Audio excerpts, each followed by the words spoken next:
네, 이재명 당대표의 속개 선언으로 더불어민주당 제84차 최고위원회를 속기하겠습니다. 네, 회의를 속기합니다.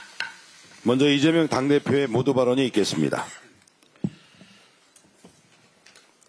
네, 지금 경제가 매우 어려운 건 온 국민이 다 알고 계십니다. 추경을 신속하게 할 필요가 있다는 말씀을 다시 한번 드립니다. 이와 관련해서 지금 여당 측이 AI 정책 관련해서 이상한 얘기를 하도 많이 해서 한 말씀 좀 드려야 되겠습니다. 미래첨단산업 분야는 과거와는 달리 엄청난 대규모 투자가 필요합니다. 하다못해 GPU 10만 장만 확보하려고 해도 이게 엄청난 5조 원 정도가 듭니다. 그런데 이런 대규모 투자를 민간 기업들이 감당할 수 없어서 국제 경쟁에서 문제가 될 경우에는 국부 펀드라든지 아니면 뭐 새로 만들어질 수도 있는 국민 펀드 등의 형태로 온 국민이 함께 투자하고 그 성과를 나눌 수도 있는 것입니다. 이걸 가지고 사회주의 공산당 운동을 하던데 이런 정도의 지식 수준, 경제 인식으로는 이 험난한 첨단 산업 시대의 파고를 넘어갈 수가 없습니다. 뭐 다 아는 것처럼 대만의 TSMC도 정부 투자 지분이 초기에 48%인가 였다고 해요. 뭐 여러분이 잘 아는 테마색이라든지 국부 펀드들은 이미 많이 알려져 있습니다. 근데 대한민국만 또 미래 첨단 산업 분야에 이런 투자를 하면 안 된다. 이런 정말 무지몽매한 생각으로 어떻게 국정을 담당하겠다고 하는 것인지 납득이 잘 되지 않습니다. 지금이라도 생각을 바꿔서 미래 첨단 산업 분야, 특히 AI 분야에 대한 정부의 투자, 재정 투자뿐만이 아니라 국가적 단위의 투자가 반드시 필요하고 이를 준비해 나갈 필요가 있다 말씀을 다시 한번 드립니다. 최상목 지금 대통령 권한 대행이 이 도를 넘고 있습니다. 불법 위헌을 밥 먹듯이 하고 있습니다. 심지어 헌법재판소가 명확하게 판결로 확인했는데도 이런저런 핑계로 거부하고 있습니다. 명백한 범죄 행위입니다. 법을 어긴 것뿐만이 아니라 이 나라 최고 규범인 헌법을 명시적으로 어기고 있습니다. 질서 유지에 모범이 되어야 될 대통령 권한대행이 아예 대놓고 최선두에서 법률이 아니라 헌법을 어기고 있습니다. 신속하게 헌법 절차를 준수하기 바라고 엄중한 책임이 기다리고 있다는 사실을 직시하기 바랍니다. 네, 다음으로 박찬대 원내대표의 발언이 있겠습니다. 국민 통합의 확고한 기준과 원칙은 헌법입니다. 어제 최상목 부총리가 민생과 대한민국 미래를 위한 돌파구를 마련하고 국민 통합의 시금석을 놓아야 할 곳은 여야 정치권과 정부가 함께하는 국회, 정부, 국정협의회라고 말했습니다. 다른 사람도 아닌 국민 분열과 국정 혼란에 윤석열 다음으로 책임이 큰 최상목 부총리가 국민 통합을 언급하니 참 당황스럽습니다.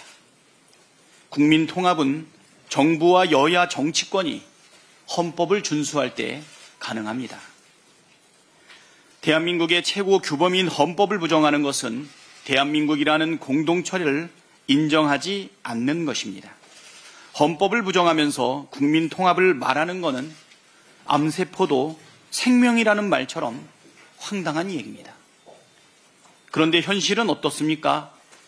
당장 최상목 부총리부터 헌법과 법률을 지키지 않고 있습니다. 헌법재판소가 위헌이라고 확인했는데도 재판관 임명을 하지 않고 벌써 70일째 위헌 상태를 지속하고 있습니다. 법률에 지체 없이 해야 한다고 명시한 상설특검 추천 의뢰를 90일 가까이 하지 않고 있습니다. 대통령 권한 대행이라는 사람이 헌법도 무시하고 법률도 무시하는데 국민 통합이 가능하겠습니까? 오히려 국민 분열과 국정 혼란만 가중되고 있습니다. 최상목 부총리가 어제 국무위원들에게 헌법을 지킬까요 말까요 물어봤다고 하는데 참 기가 막힙니다. 국무위원들이 헌법재판소 위에 있는 특수 계급입니까? 국무위원들이 헌재 결정 이행하지 말라고 하면 무시해도 됩니까? 최상목 부총리가 국민 통합을 바란다면 헌재 결정에 따라 마흔역 재판관을 즉시 임명하고 법률에 따라 즉시 내란 상설 특검 추천 의뢰를 하십시오. 국민의힘도 정신 못 차리긴 매한가지입니다. 중도층의 60%가 국민의힘은 내란 동조 세력이 맞다라고 답한 여론조사 결과가 나왔습니다. 내란 속의 1호 당원은 징계조차 하지 않고 소속 국회의원은 헌법재판소를 때려 부수자고 선동하고 지도부는 헌법재판소 결정을 무시하라고 노골적으로 압박하고 있으니 당연한 결과입니다. 국민의힘의 요새 언행을 보면 반국가단체인지 남미의 마약 카르텔인지 분간이 안 될 정도입니다. 그러니 내란 동조 세력이라는 평가를 받는 것 아니겠습니까? 국민의힘에 이성이 남아있다면 헌법과 법치를 부정한 언행에 대해 국민께 석고대죄하고 1호 당원을 즉시 제명하고 헌법을 준수하겠다고 공표하십시오. 헌법을 부정하는 극우 정당은 국민으로부터 버림받을 운명입니다. 네, 다음으로 김민석 최고위원의 발언이 있겠습니다. AI 기업에 대한 대규모 국가 전략적 투자와 AI 무상교육의 필요성을 강조한 이재명 대표에 대해 국힘이 사회주의 운운함에 벌떼처럼 나서고 있습니다. 국힘의 DNA가 무조건 반대의 만년 야당을 넘어 아예 배가 산으로 가버린 산당으로 바뀐 것이 확실한가 봅니다. 반대와 시비가 습관이 되다 보니 완전히 헛발질로 길을 잃었습니다. 전 세계가 산업정책을 강화하고 국가의 집중 투자를 강조하는데 웬 사회주의입니까? 국가 투자의 주장과 고수익 희망의 예시도 구분 못합니까? 시비 걸걸 걸어야지 도대체 뭐가 문제입니까? 전략적 국가 투자의 국내외 사례도 AI 무상교육의 필요성도 차고 넘칩니다. 엄한데 힘 빼고 헛발질하지 말고 국힘의 소위 대선주자들이나 잘 챙기길 권합니다. 홍준표 시장의 아들 친구가 의뢰한 명태균 여론조사 비용을 박모 씨가 대납하고 대구시 공무원으로 채용된 진상은 뭡니까? 대납 대가 채용이면 수뢰 후 부정처사의 뇌물 아닙니까? 명태균 만남은 2번뿐이라던 오세훈 시장은 식당 만남 4번을 넘어 총 7번이라니 이건 또 어떻게 된 겁니까? 최근 성장을 내세운다는 오 시장은 거짓말만 성장한 겁니까? 이래서 국힘 초토화를 우려한 겁니까? 진실을 덮고 국민의 알 권리를 뭉개지 말고 명태균 특검법이나 방해하지 말아야 합니다. 국힘에게서 포지티브한 이야기를 들은 지가 언제인지 기억이 가물가물합니다. 내란 비호, 폭력 비호, 위헌, 위법 비호를 거치며 국힘은 네거티브 전문 정당이 되었습니다. 사사건건 반대하고 시비 걸고 말꼬리 잡고 거부만 하는 정당이 어떻게 국정을 책임지겠습니까? 네거티브 전문당, 내란당 국힘은 안 됩니다. 국민의 마음속에 차곡차곡 쌓이고 있는 인식입니다. 네, 다음으로 전현희 최고위원의 발언이 있겠습니다. 최상목 권한 대행이 헌법을 깔고 앉아 뭉개는 소위 무소불위 황제 대행으로 군림하고 있습니다. 용산 알박기 인사는 총을 배송, 헌법재판관 임명은 배달 사고를 내고 선고 즉시 효력을 발휘하는 헌재 위헌 결정 일주일이 지나도 아몰랑입니다. 명태균 특검법도 외면하고 마은혁 재판관 임명도 국힘의 생떼 부리기 단식 농성 눈치만 보는 최상목 부총리는 대통령 권한 대행이라 불릴 자격조차 없습니다. 이미 위헌 위법 사유가 차고 넘치는 최 대행에게 마지막 경고합니다. 즉각 마은혁 재판관을 임명하고 국회가 통과시킨 명태균 특검법을 공포하십시오. 국민의힘이 극우의 신여로 전락했습니다. 광화문과 여의도 거리에서 연신 극우 세력에 굽신거리며 아련하러가는 정당이 집권 여당이라 할 수 있습니까?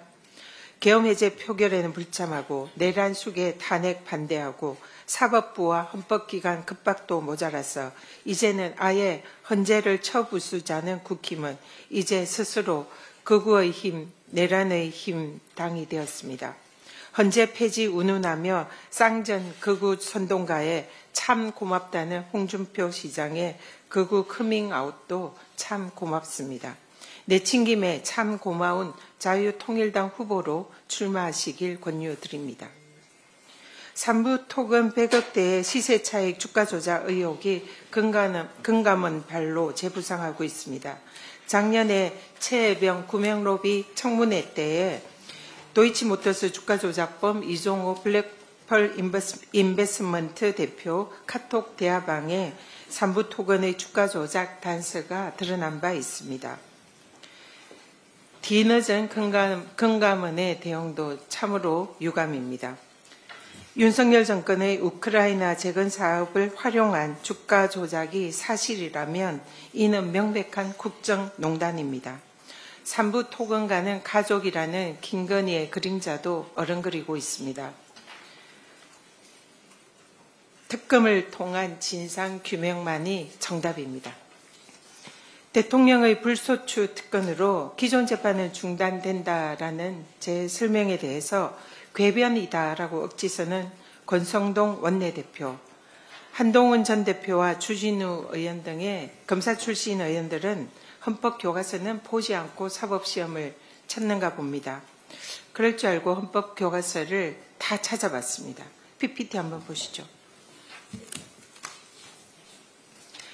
형사소송법에 소추의 정의가 규정되어 있습니다. 소추는 검사가 제기하고 수행하는 것을 의미합니다. 즉 소는 공소제기, 추는 공소유지, 재판 수행을 포함하는 개념입니다. 제가 국회 도서관에서 찾은 대부분의 헌법교과서가 대통령이 되면 기존 재판은 중단된다라고 명시되어 있습니다. 우리가 흔히 법학을 공부하면 통상적으로 찾아보는 그리고 공부하는 헌법교과서입니다. 헌법학의 대가들은 거의 대부분이 대통령이 되면 기존 재판이 중단된다라고 명시되어 있습니다. 17분의 헌법학자들과 법률 전문가들이 똑같은 견해를 표명을 하고 있습니다. 이런 많은 학자들의 학설이 권성동 대표는 궤변이다라고 우기는 겁니까? 네, PPT 다 넘겨주시죠. 너무 많아서 제가 읽어드릴 수도 없고요. 그냥 너무 명백하게 이거는 확립된 확설입니다. 그래서 여기에 대해서 교과서를 보지 않은 분들은 전혀 다른 얘기, 억지를 쓸 수 있지만 이미 학설은 확립되었다 이렇게 말씀드릴 수 있습니다. 이렇게 헌법에 대통령의 불소추 특권을 명시한 목적은 국정을 책임지는 대통령의 권위를 유지하고 직무수행을 원활하게 하는 데 있습니다. 내란죄와 외환죄를 제외한 대통령의 기존 형사재판은 중단된다는 것이 헌법과 법률의 취지이고 또 헌법학계의 압도적인 다수설로 이미 확립된 얘기입니다. 민생 경제는 내팽개치고 무조건 이재명 대표 반대만 외치며 반헌법적인 가짜 뉴스 개변만 유포하는 권성동 의원과 국힘은 헌법 교과서부터 다시 읽어보시기를 권유드립니다. 이상입니다. 네, 다음으로 한준호 최고위원의 발언이 있겠습니다. 네, 윤석열의 계엄과 내란, 그를 추종하는 극우들의 난동으로 세상이 무법천지가 되고 있습니다. 그 혼란을 틈타 숨을 죽이고 있는 한 사람이 있습니다. V0 소리까지 나올 정도로 이 종횡무진 활동했던 숨은 실세 김건희. 숨바꼭질은 그리 길지 못할 겁니다. 모든 문제적 사안들의 실체가 드러나면서 김건희의 윤곽 또한 선명해지고 있습니다. 최근 명태균 게이트에 대한 보도 곳곳에서 김건희 이름 석자를 수도 없이 발견하고 있습니다. 윤석열 캠프를 구성할 때 명태균 씨가 영향력을 행사할 수 있게 해줬던 사람, 명태균 씨에게 2차례 돈 봉투를 건넸던 사람, 명태균 씨가 충복이 되겠다라면서 충성을 맹세했던 사람, 이 모든 상황의 격분에 조선일보 패간의 목숨을 걸었던 사람, 그 사람이 바로 V0 김건희입니다. 어제 보도된 삼부토건 주가 조작 정황과 관련해서도 그 몸통이 윤석열 김건희라는 의혹은 이미 제기돼 왔었습니다.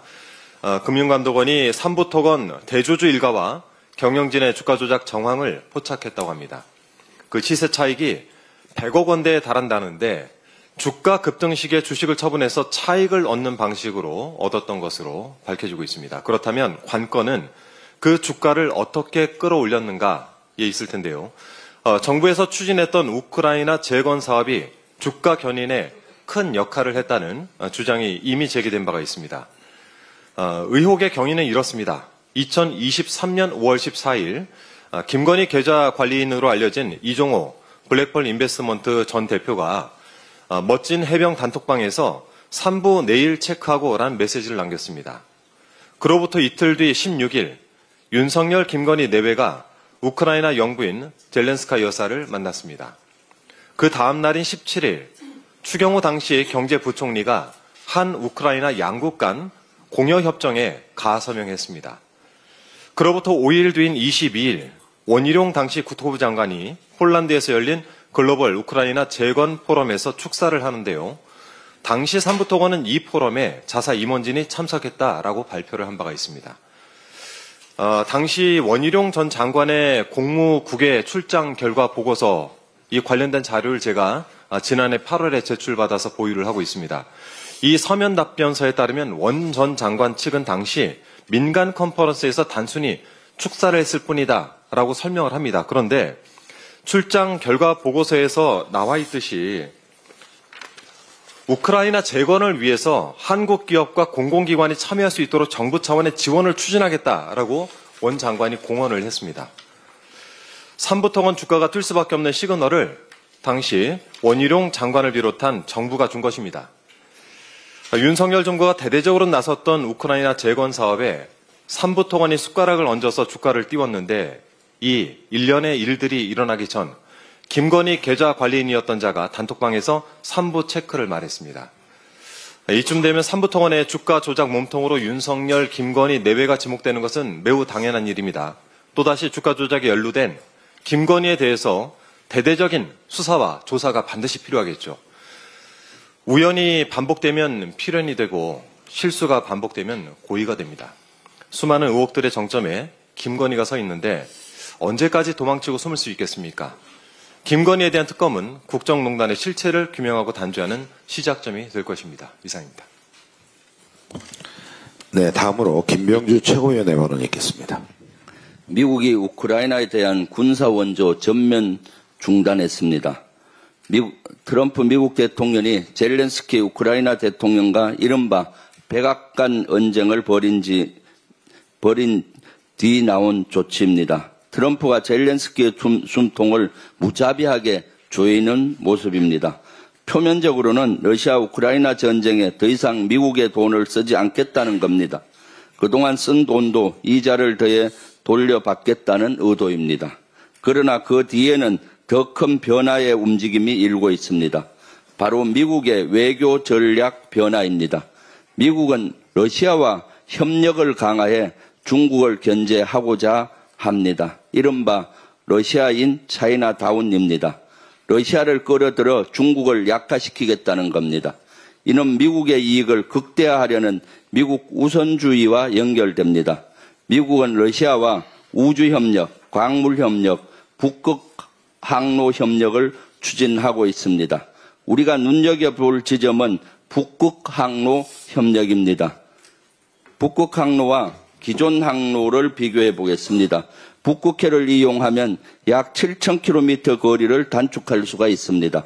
물류 비용을 대폭 낮출 수 있는 겁니다. 세빙선 없이도 북극 항로를 이용할 수 있는 시간 또한 기후변화로 인해 점점 길어지고 있다고 합니다. 이런 북극 항로를 이용하려면 러시아와의 관계를 강화하는 게 유리합니다. 북극 항로는 러시아의 영토를 관통하기 때문입니다. 그런데 윤석열 정부는 그동안 북극 항로 개척을 위해 무슨 노력을 했습니까? 우크라이나의 파병을 운운했습니다. 불필요하게 러시아를 자극했습니다. 북한과 러시아는 동맹관계로 발전했습니다. 대한민국의 국익은 안중에도 없는 판단입니다. 가치 편중 외교에 집착하면서 국익 중심의 실용 외교를 저버렸습니다. 이러한 국제 정세 변화 속에서 우리나라는 외교 안보 정책을 신중하게 조정할 필요가 있습니다. 트럼프 행정부의 외교 전략 변화는 우리 경제는 물론 안보에도 직접적인 영향을 미칠 수가 있기 때문입니다. 하루빨리 내란 사태를 수습하고 국정을 쇄신해야 하는 이유입니다. 미국과의 동맹을 공고히 하면서도 독자적인 외교 안보 전략을 마련해야 합니다. 러시아와 우크라이나 전쟁이 끝나면은 우리도 러시아와의 경제 협력을 신중하게 재건할 필요가 있습니다. 그리고 러시아와 북한의 동맹 관계의 밀착을 끊기 위한 다양한 노력을 해야 합니다. 국제사회와 균형을 맞추면서도 발빠르게 움직여야 합니다. 향후 전개될 북한과 미국 협상 과정에서 우려되는 이른바 코리아 패싱 문제도 러시아와의 협력 강화를 통해 극복할 수 있을 것으로 예상됩니다. 가치 편중 외교에서 국익 중심의 실용 외교로 가감히 전환할 필요가 있습니다. 최근에 이와 같이 국제적인 패권 가운데서도 AI 경쟁이 국제적으로 치열하게 이루어지고 있습니다. 전 세계는 국부 펀드를 통해서 AI 전략 산업에 집중 지원을 나서고 있습니다. 국가가 지분 투입해 전략 산업을 키우고 성과를 나누는 것은 새로운 세계적인 방향입니다. 프랑스의 경우는 AI 기업 펀드 투자 예정이고 미국과 사우디는 국부 펀드를 통해 전략 산업을 공격적으로 투자하고 있습니다. TSMC, 포스코 등 전략 산업에 정부 지분 투입한 사례도 있습니다. 미래 비전이 없고 오로지 국민의힘은 반 이재명밖에 없는 것 같습니다. 이러한 미래를 향해 나아가야 됩니다. 최근에 인권위원장 안창호는 자다가 봉창 뚫리는 행동을 계속하고 있습니다. 12.3 내란 당일날 인권위원장 안창호는 이 사실을 알고도 집에서 아주 편히 주무셨습니다. 인권위의 목적은 민주주의를 지키고 인권을 지키는 게 주 임무로 하고 있습니다. 계엄군에 의해서 민주주의가 무너지고 인권이 무너지고 있는데도 아주 편히 잠을 주무셨습니다. 그러다가 일어나서 봉창 뚫리는 행동만 하고 있습니다. 장꼬대만 하고 있습니다. 가해자인 내란숙의 윤석열을 방어권 보장 운운하더니 이번에는 국제인권기구의 서한까지 보내 국민의 절반 가까이가 헌법재판소를 믿지 못한다는 개변을 늘어놓고 있습니다. 도대체 언제까지 이렇게 자다가 봉창 뚫리는 얘기만 할 겁니까? 정신 차리십시오. 정신을 못 차린다면 빨리 사퇴가 답입니다. 대한민국의 민주주의와 인권을 위해서 사퇴만이 답입니다. 이상입니다. 네, 다음으로 이현주 최고위원의 발언이 있겠습니다. 네, 최근에 그 여권에서 계속적으로 그 국부펀드 관련해서 이재명 대표와 민주당을 비난을 하고 있습니다. 그런데 이들이야말로 시대의 흐름을 거스른다라는 측면에서 시대착오적 발상을 하고 있다 이렇게 생각을 하고요. 그리고 이 지분 확보와 관련해서 투자를 했는데도 불구하고 지분을 확보하면 안 된다라는 반시장적인 그런 발상을 하고 있고 또 특혜 또는 기득권을 인정해야 된다. 오히려 특혜를 줘야 된다라는 식으로 생각을 하는 것 같은데 이것은 또 굉장히 심히 불공정한 발상이라고 생각을 합니다. 지금 앞서서도 많은 분들이 말씀하셨지만 전 세계가 경제가 어려운 가운데 국가전략 차원에서 적극적으로 산업정책을 수립하고 추진하고 있습니다. 그 과정에서 국가나 국민이 직간접적으로 전략적 투자에 참여하고 그 과실을 공유하는 것, 그래서 국가를 기업처럼 전략적으로 경영하는 것, 선택과 집중을 통해서 국가의 한정된 자원을 전략적으로 투자해서 국부를 극대화하는 것이 최근에 대체적인 시대적 흐름입니다. 특히 글로벌 경제 환경을 보면 선진국과 신흥국들은 이미 국부 펀드를 전략적 투자 도구를 활용해서 산업구조를 고도화하고 있는 중입니다. 이 신자유주의적인 경제 운영이 만사가 아니다라는 것을 많은 국가들이 2008년 금융위기 이후에 깨닫고는 미국, 중국, 그리고 일본, 프랑스 이런 선진국들 중심으로 해서 강력한 산업정책 드라이브가 걸린 지 오랜데 사실 우리나라만 어떻게 보면 10여 년 동안 그러한 어떤 강력한 국가의 전략이 없는 상태에서 시간이 좀 지체된 감이 없지 않아 있습니다. 이런 것들이 지금의 어떤 성장 동력의 상실로 이어졌다 이렇게 진단하고 있습니다. 이런 정부가 이런 식으로 자국산업을 전략적으로 지원하는 방식이 다양한데 직접 출자해서 공기업을 형성하기도 하고 또 보조금을 지급하기도 하고 세공제를 혜택을 주기도 합니다. 그 외에도 국가가 모태펀드 형태로 이니셔티브를 쥐고 가면서도 한편으로 대규모 투자가 가능할 수 있도록 국부펀드를 모집하고 전략적 운영을 통해서 그 목적을 추구하기도 합니다. 이런 국부펀드의 전형적인 것이 아까 많은 분들이 말씀하셨지만 싱가포르의 테마색 펀드, 또 최근에는 싱가포르에서 MPF라고 산업혁신펀드를 출범했습니다. 사우디아라비아나 그 아랍에미리트의 국부펀드 여러분 잘 아실 거고 또 세계 최대의 노르웨이의 국부펀드도 있습니다. 최근에는 또 사모펀드긴 하지만 전략적 혁신 사업에 투자하는 스웨덴의 발렌베리 가문 그 계열인 유럽 최대의 사모펀드 운영사가 EQT라고 있는데 한국의 AI 등 전략 산업에 관심을 가지고 장기 투자를 하는 그런 장기 투자를 고심하고 있다고 합니다. 이 국민의힘이 자꾸 비판하는데 국민의힘이 존경에 맞지 않는 박정희 대통령이야말로 사실은 이러한 어떤 그 산업화를 기치로 해서 국가의 지원 이것을 통한 기업 국가가 지분을 확보한 기업을 성장시키고 그것을 나중에 엑시트하는 그런 기법을 쏘았습니다. 그중에 하나가 포항제철이고 또 여러분 아시겠지만 유공에서 SK로 발전을 했습니다. 그런데 도대체 이런 상황에서 이 상황을 아는지 모르는지 그냥 얘기만 하면 민주당이 얘기만 하면 트집을 잡고 비난을 퍼붓습니다. 국민의힘은 분명하게 좀 답변을 하시기 바랍니다.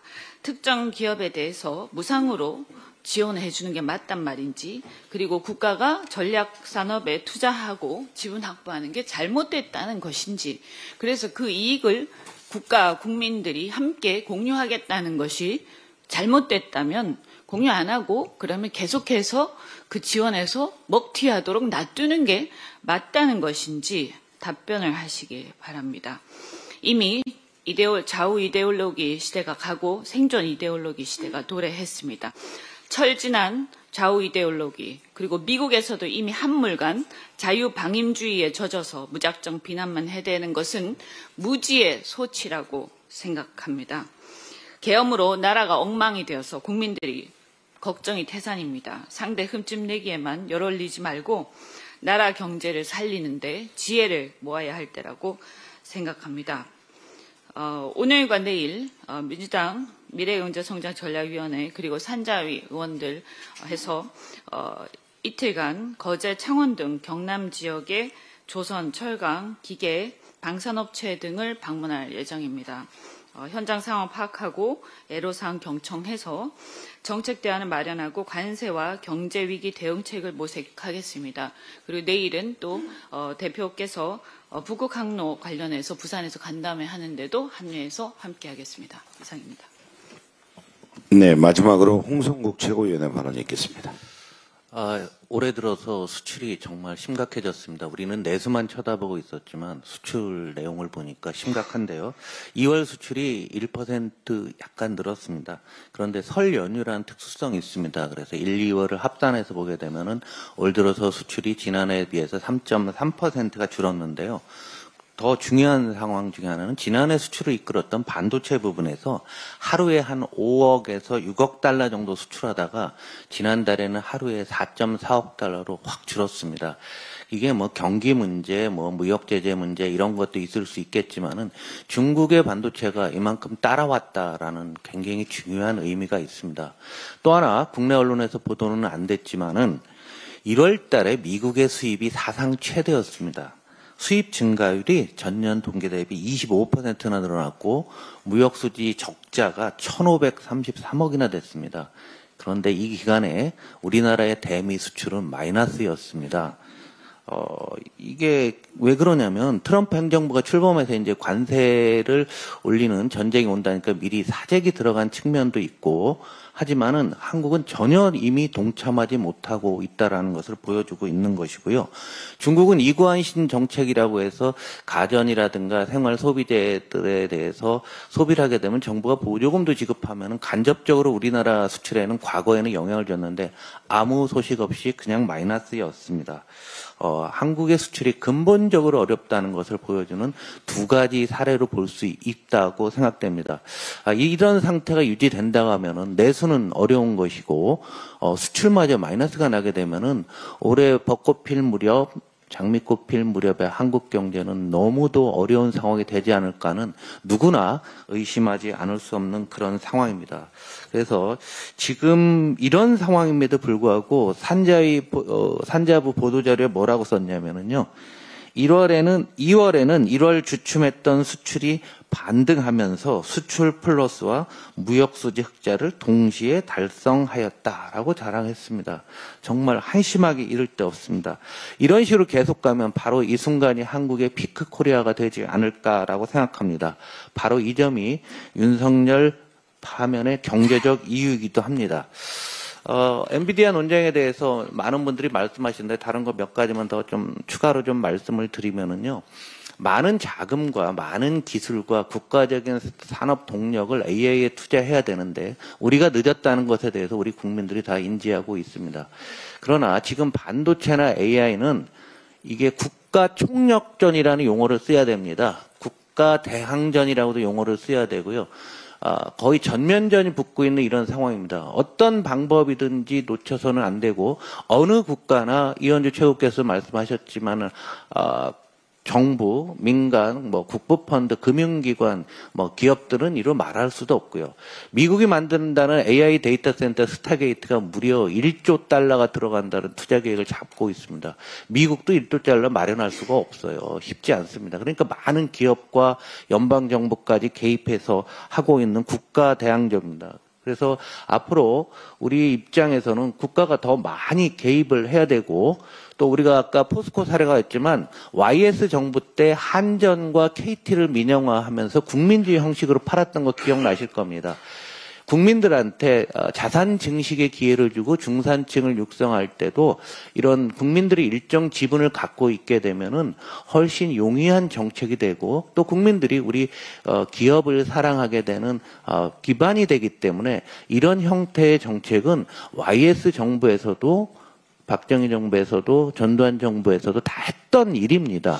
그런데 YS 정부를 사회주의라고 부르십니까? 이거 말이 안 되는 얘기들을 하고 있고 세상 물정을 모르는 거죠. 또 하나 우리나라 군대를 AI 기준으로 해야 된다고 했을 때 이걸 또 비판하는 사람들이 있는데 한 가지만 말씀드릴게요. 이번 우크라이나 전쟁이 AI 전쟁, 드론 전쟁 다들 알고 계시지만 이스라엘이 그렇게 하고 있습니다. 이스라엘은 군대를 가게 되면은 군에서 다양한 기술을 익히는데 요즘은 아주 첨단 기술만 없겨서 세계적인 벤처 강국으로 되지 않겠습니까? 민주당은 군에 가서 있는 동안에 과거보다 무슨 작업이라든가 이런 것들이 많이 줄어들었기 때문에 교육을 제어한 시간에 교육을 하게 되면은 한국의 미래를 짊어진 젊은이들이 좋은 경험을 쌓게 돼서 사회에 적응할 수 있게끔 하겠다는 것을 그냥 끈앞을만 잡고서 비난만 일색을 하고 있습니다. 그래서 이 AI 지원을 사회주의라고 하고 있는데 우리 한번 이번 주에 이 최근 일주일간 벌어진 사건을 놓고 한번 반추해 보면은요. 금감원장이 뭐라고 했냐면은요. 지난주에 기업이 유상증자하려면 금감원의 승인을 받아야 된다라는 뉘앙스로 얘기를 했습니다. 이게 사회주의죠. 기업이 증자하는데 이걸 금감원의 승인을 받는다? 이거 말이 안 되는 얘기를 하고 그냥 지나갑니다. 잘 한번 생각해 보십시오. 오늘 삼부토건 주가 얘기를 했는데요. 삼부토건 주가가 저렇게 많이 올랐습니다. 자, 올라간 거. 주가 조작이건 아니건 간에. 그런데 더 중요한 건 지난주에 이 회사가 법정 관리를 했습니다. 그리고 거기에 참여했던 전직 임원이나 대주주들 그 안에 누구 지분이 있는지는 저는 아직 보지는 못했지만 그걸 팔고 빠졌다면은 어떤 회사든지 금감원은 조사를 했습니다. 10년 전에도 20년 전에도 30년 전에 하던 거를 지금까지 안 하고 있습니다. 이게 뭡니까? 네? 말도 안 되는 짓을 하고 있는 겁니다. 더군다나 은행 찾아다니면서 금리 내리라고 또 쪼기도 하고 그래서 제가 만든 말이 도장 깨기라고 합니다. 이번에 A은행 가서 금리 내려 깨고 그 다음에 B은행 가서 도장 깨기 해서 내리고 이런 짓거리를 하는 게 이게 사회주의 아닙니까? 우리의 미래가 달린 이런 내용을 퍼주기 색깔론으로 대응하는 것은 전형적인 극우의 수법입니다. 자신들은 의제를 제시할 실력이 없으니까 무조건 반대만 하는 것. 이것이 파시스트의 정의이기도 합니다. 100년 전에 독일과 이탈리아에 있었던 파시스트 정장들은 바로 이러한 전술로 정권을 취득하고 그 이후에 전쟁까지 나라를 몰고 갔습니다. 더불어민주당은 AI에 한국의 미래가 달려있기 때문에 어떤 논의도 환영합니다. 그리고 초고속으로 AI 전환을 추진할 것입니다. 경제는 민주당, AI도 민주당입니다. 그 안보도 민주당 하시라니까. 네, 수고하셨습니다. 그리고 홍성국 최고위원님 말씀 중에 그 진짜입니까? 그 증자할 때 승인 받으라고? 2월 28일 금요일 신문에 다 났습니다. 누가 그랬다고요? 금감원에서요. 금감원장이? 아니면 금감원? 네, 제목 봤는데 금감원으로 왔습니다. 장난이겠죠? 예? 장난이 오보겠지, 설마. 신문에 나와서 사설까지도 말이 안 된다고 나왔습니다. 아, 그랬어요? 네. 네. 그야말로 사회주의를 지향하는군요. 네. 언제 토론회 한번 하자고 하시죠? 이렇게 제가 저번에 52시간제 놓고 토론을 한번 해봤더니 우리 사회가 참 토론이 부족한데 이 동그란 걸 놓고 한쪽은 세모라 그러고 한쪽은 네모라고 주장을 하는데 동그란 걸 보여줘도 안 믿어요. 안 볼라 그래요. 정말 문제입니다. 그래서 이것도 국민의힘의 정책위 의장부터 다양한 분들이 의견을 많이 내시던데 이 AI 기술 관련 투자 또 거기서 국가의 역할 또 우리 AI 산업의 미래 때로는 군의 현대화 이런 문제들을 놓고 이번에 논쟁된 것들을 공개적으로 한번 얘기를 할 기회를 가지면 좋겠어요. 그럼 괜히 뒤에서 자꾸 흉보거나 이러지 말고 우리 언론인 여러분들 고생하시는데 전달하기도 힘든데 그냥 한 자리에 모여가지고 논쟁을 한번 했으면 좋겠습니다. 한번 공식적으로 제안을 한번 해보시면 좋겠어요. 그리고 국민의힘도 좀 채통을 좀 지켜야 되지 않겠어요. 국민들께서 뭘 아무것도 모르는 사람들도 아니고 다 알 거 알고 판단 다 하시는데 말꼬투리 잡아가지고 왜곡하지 말고 있는 걸 놓고 누가 더 잘하나를 한번 논쟁을 해보면 좋겠습니다. 정책위나 이런 데서 좀 주관해서 하는 게 좋겠죠. 어제 어떤 방식도 괜찮으니까 한번 얘기 한번 해보면 좋겠습니다. 네, 회의를 마치겠습니다.